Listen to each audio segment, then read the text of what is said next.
दोस्तों, हमारी कहानी शुरू होती है सेंटा सेसिला से, जो कि मेक्सिको में है। यहाँ एक छोटा सा बच्चा है, मिगेल नाम का। उसका सपना है एक बहुत बड़ा म्यूजिशियन बनने का, लेकिन उसकी फैमिली बहुत ज़्यादा स्ट्रिक्टली उसको मना करती है कि तुम्हें म्यूज़िक से बहुत ज़्यादा दूर रहना है।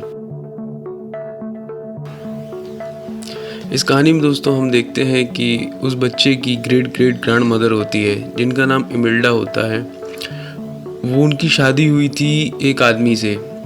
वो उस आदमी का म्यूज़िक का बहुत शौक़ होता है।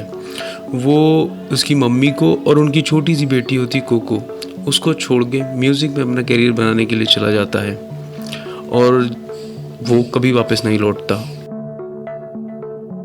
दोस्तों, अब मिगेल की जो पर दादी थी, जब उन्होंने देखा कि उनके हस्बैंड छोड़ के जा चुके हैं और वो कभी नहीं लौटे, तो उन्होंने बिल्कुल म्यूज़िक को किनारे कर दिया और जूते बनाने का बिज़नेस शुरू कर दिया था। अब धीरे-धीरे फैमिली बढ़ती चली जाती है और एक जगह ये लोग डिसाइड करते हैं जहाँ पे सारी फोटोग्राफ्स को एक के बाद एक रखा जाता है। फैमिली जैसे-जैसे बढ़ती जा रही है, उस हिसाब से सारी फोटो को एडजस्ट किया गया है। इन्हीं की लड़की का नाम था कोको, जो कि हमारे मिगेल जो बच्चा है, इसकी परदादी है। और घर में अब जूतों का बिजनेस स्टेप बाय स्टेप चल रहा है बहुत लंबे समय से, और म्यूजिक की अब कोई बात भी नहीं करता है। दोस्तों, हमारा मिगेल भी अब जूते पॉलिश का काम करता है, क्योंकि उसे कहीं ना कहीं जूते बनाने के काम में इन्वॉल्व होना है। लेकिन वो अंदर ही अंदर उनके शहर में बहुत फेमस सिंगर होते हैं जिनकी मूर्ति होती है अर्नेस्टो डाला क्रूज की। वो उनको अपना आइडल मान चुका है और वो बहुत फेमस म्यूजिशियन होते हैं जिनकी मूर्ति वहाँ पे होती है। वो कहीं ना कहीं चोरी छुपे गिटार सीखना चाहता था और बजाता भी है, क्योंकि वो उन्हीं को अपना आइडल मानता है और म्यूजिक बजाना चाहता है।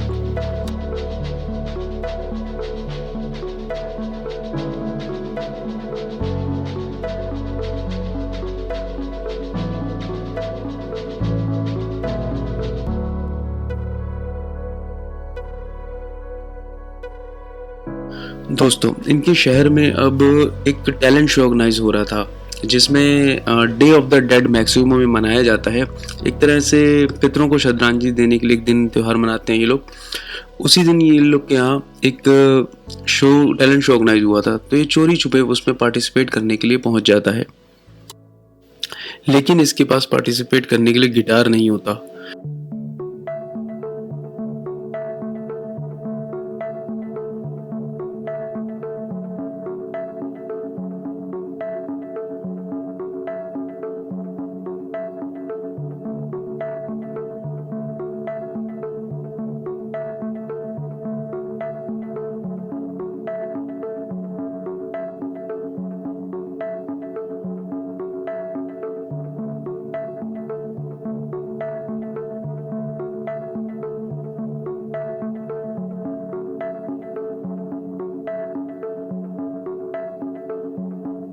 तो ये अर्नेस्टो के जो म्यूजियम होता है उसमें चला जाता है।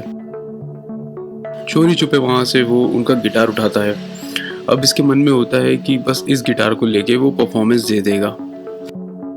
जैसे ही मिगेल गिटार को बजाता है, वैसे ही वो गायब हो जाता है। अब वो किसी को भी देख नहीं पा रहा होता।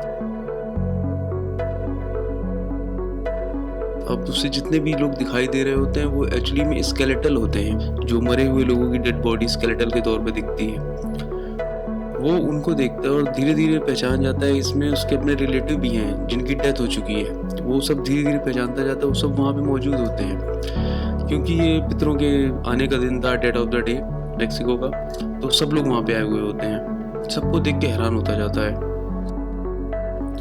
अब जब इसके सारे जितने भी बुजुर्ग थे जिनकी डेथ हो चुकी थी, सब एक एक करके वहाँ मौजूद होते हैं। मिगेल को अब धीरे से पता चलता है कि एक्चुअली उसने गिटार चुराया था, वो मरे हुए लोगों का था, और मरे हुए लोगों का सामान चुराने की वजह से उसे श्राप मिल गया था। तो वो इस वजह से मरे हुए लोगों की दुनिया में पहुंच चुका है और उसे अपने लैंड में वापस जाना है जहाँ पे सूरज निकलता है, वरना एक दिन के बाद ये भी उन्हीं लोगों के जैसा मरा हुआ आदमी बन जाएगा वहाँ पे।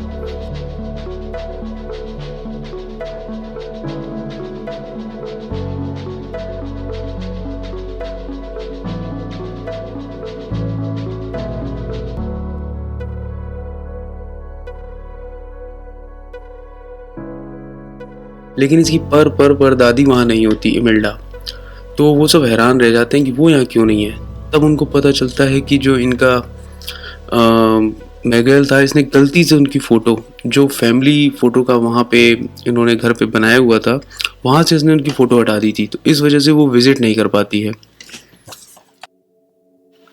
अब जब मिगेल को वापस जाना है, तो वापस जाने के लिए उसे अपने ही घर के लोगों का आशीर्वाद चाहिए, तब वो वापस जा पाएगा। लेकिन इमेल्डा की एक शर्त होती है कि वो उसे आशीर्वाद तो दे देगी, लेकिन उसे म्यूज़िक से हमेशा दूर रहना पड़ेगा। तभी उसे वापस जाने का मौका मिल पाएगा और तभी वो उसे आशीर्वाद देगी। अब जब उसे वापस जाना है, लेकिन उसे अपनी परदादी का आशीर्वाद चाहिए, पर वो मना कर देता है कि मुझे आपका आशीर्वाद नहीं चाहिए, क्योंकि मैं म्यूज़िक बजाऊंगा, क्योंकि म्यूज़िक ही उसकी दुनिया है। ये बोल के वो वहाँ से भाग जाता है। मरे हुए लोगों की दुनिया में अब उसकी मुलाकात हेक्टर से होती है। अब मिगेल जो है एक्चुअली में अर्नेस्टो से मिलना चाहता था, जो बहुत ही फेमस सिंगर था। तो इसकी इच्छा थी कि वो उससे मुलाकात करे, क्योंकि उसको लगता है कि कहीं ना कहीं वो ही उसके परदादा होंगे। हेक्टर कहता है कि वो उसे जानता है, वो उससे मिलवा सकता है। हेक्टर उसे कहता है कि चलो मैं तुम्हें अर्नेस्टो से मिलवा सकता हूँ, लेकिन जैसे ही तुम अपनी दुनिया में वापस जाओगे, मेरी ये फ़ोटो ले जाना और ये फ़ोटो मेरी फैमिली को दे देना, क्योंकि वो चाहता था कि उसकी बेटी, जो उसे आज भी प्यार करती है, कम से कम वो उसे भूले ना, और एक बार जब वो उसे मिल लेगा उसकी इच्छा पूरी हो जाएगी। तो ये फ़ोटो प्लीज़ उससे कहता है कि ये ले जाना। हेक्टर को लगता था कि अगर उसकी बेटी उसे भूल गई तो वो इस दुनिया से भी गायब हो जाएगा, और अगर इस दुनिया से गायब हो गया तो उसके बाद वो अपनी बेटी को कभी नहीं देख पाएगा। इसलिए वो चाहता था कि बस किसी भी तरह की ये फ़ोटो उसकी वो ले जाए असली दुनिया में, वहाँ जाके वो अपनी उसकी बेटी को वो फ़ोटो दे दे। अब दोनों को एक दूसरे की मदद करनी है। अब हेक्टर जो मिगेल की मदद करता है कि वहाँ पे एक कंपटीशन चल रहा है सिंगिंग का, भूतों की दुनिया में ही। वहाँ पे वो एक शो करेगा और शो में जीतने वाले को अर्नेस्टो से मिलने का मौका मिलेगा। तो वो उसको अपने साथ उस कंपटीशन में ले जाता है और उसको काफ़ी इनकरेज करता है गाना गाने के लिए। लेकिन मिगेल की फैमिली वहाँ पहुँच जाती है। मिगेल वहाँ से भाग जाता है और वो किसी भी तरीके से अर्नेस्टो के बड़े से मकान में घुस जाता है और एंट्री करता है। वहाँ पे वो एक गाना ना गाता है और अर्नेस्टो से वेलकम करता है। वो उसे बताता है कि वो उसका ग्रैंड सन है, कि मतलब वो उसके पोते के पोते का पोता है और वो उसी से मिलने ही वो यहाँ आया है। अब हेक्टर जो है वो भी वहाँ पे आ जाता है। वो मुगेल से कहता है कि तुम यहाँ से वापस जाओ तुरंत, और तुरंत अपने जिंदा लोगों की दुनिया में पहुँचो और प्लीज़ उसकी फ़ोटो यहाँ पे लगाओ, क्योंकि हेक्टर का भी टाइम ख़त्म हो रहा है और मिगेल का भी टाइम ख़त्म हो रहा है। इसलिए वो चाहता है तुरंत वापस जाए। लेकिन अर्नेस्टो और हेक्टर दोनों एक दूसरे को जानते थे और दोनों एक दूसरे से आर्गुमेंट शुरू कर देते हैं, और एक दूसरे के साथ गाने ने बना के गाया करते थे। तब ये बात मिगेल को पता चलती है। वो कहता है कि आप एक दूसरे को जानते थे, और मिगेल को धीरे धीरे रियलाइज हो जाता है कि इन दोनों को अब इनके घर वापस जाना चाहिए। और बातों ही बातों में मिगेल को पता चलता है कि हेक्टर ही वो एक सिंगर था जो अच्छे गाने गाता था, और एक्चुअली में अर्नेस्टो ने इसको जहर दिया था और उसके ही सारे गाने चुरा के वो खुद फेमस हो गया था। और लेगेसी को जो अर्नेस्टो ने जो इतनी ऊंचाइयों पे पहुंचा है, वो एक्चुअली में हेक्टर की थी। मिगेल को इस बात का रियलाइज हो जाता है, लेकिन वो उसको फिर कहता है कि मैं तुमको अब असली दुनिया में वापस जाने नहीं दे सकता, क्योंकि अब तुम असली दुनिया में वापस जाओगे तो लोग उसे प्यार नहीं करेंगे, लोग पहचान जाएंगे कि ये चोरी के गाने गाता था। इसलिए वो उन दोनों को भिजवा देता है और किसी एक गहरे गड्ढे में गिरवा देता है। अब जब गड्ढे में हेक्टर और मिगेल दोनों एक साथ हैं, तो मिगेल को रियलाइज होता है कि एक्चुअली में हेक्टर ही उसके ग्रेट ग्रेट ग्रैंडफादर हैं, यानी कि पर दादा हैं, और जिस बेटी की वो बात कर रहे हैं वो उसकी ही अपनी परदादी कोको है। हेक्टर अपनी बेटी यानी कि कोको से मिलना चाहते थे, और वो उसे भूल जाए इससे पहले वो चाहते थे कि बस मेरी बेटी फोटो को देख ले, इससे कि वो जब कभी आएगी वो इससे मुलाकात कर पाएगा।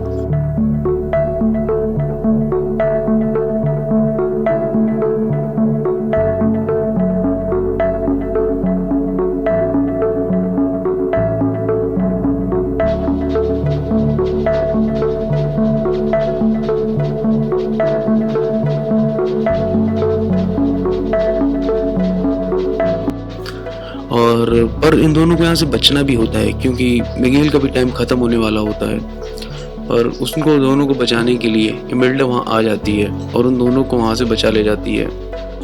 मिगेल सच बताती है कि हेक्टर की डेथ हुई थी किस वजह से। इमेल्डा और हेक्टर दोनों फिर से एक हो जाते हैं और फैमिली में एक दूसरे से जुड़ जाते हैं।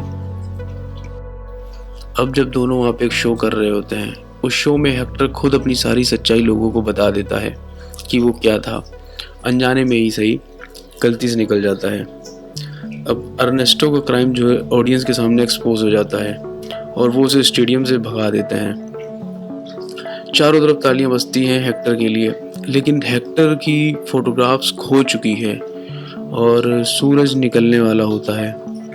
तो अब इसे बस वापस जाना है और क्योंकि कोको की धीरे धीरे याददाश्त कमज़ोर होती जाएगी, बूढ़ी होती जाएगी, इमेल्डा और हेक्टर उसे आशीर्वाद दे के भेज देते हैं कि अब जब फ़ोटो नहीं रही कोई बात नहीं, अब वो अपनी बेटी कोको से नहीं भी मिल पाएगा, लेकिन कोई बात नहीं। वो उससे कहता है कि बस तुम उसे बताना कि उसके पापा उसे प्यार करता था। अब जब मिगेल अपनी दुनिया में वापस आ चुका है तो वो अपनी परदादी के पास आके बैठता है, कोको के पास। उसकी परदादी हमेशा ही अपने पापा को याद करती रहती है। मिगेल अपनी परदादी के सामने रिमेंबर मी, जो उसके परदादा का गाना होता है, उसको गाता है। उस गाने को सुन के कोको की आंखें चमक जाती हैं और वो मिगेल के साथ साथ गाना गाने लगती हैं और फिर वो धीरे से अपनी दराज खोलती हैं और एक छोटी सी फ़ोटो अपने पापा की निकालती हैं जिसमें हेक्टर का फेस होता है और फिर वो बताती हैं कि कैसे उसके पापा ने उसके लिए गाना बताया था ये और कैसे उसकी याददाश्त उस फोटो की वजह से जिंदा है। अब मिगेल की जो फैमिली होती है फिर से सारी इकट्ठी हो जाती है और म्यूज़िक के लिए जो बैंड था वो बंद हो जाता है। अब हम 1 साल बाद की आगे की कहानी देखते हैं, अब जिसमें दिखाया जाता है कि मिगेल जो है वो अपनी फैमिली के साथ जुड़ चुकी है और उसके घर में न्यू एक छोटी सी बेबी होती है, सिस्टर सोकोरो। कोको अपने सारे कलेक्टेड लेटर्स हेक्टर के होते हैं जो प्रूव करती है कि अर्नेस्टो ने ही वो गाने लिखे हुए थे अपनी बेटी के लिए सारे के सारे। अब लोग अर्नेस्टो को भूल चुके हैं और ये पूरी फैमिली इन्हीं के घर में एक साथ इकट्ठी होकर जिंदा और मरे हुए लोग उस गाने को गा रहे हैं। यही हमारी फिल्म ख़त्म होती है। Thank you.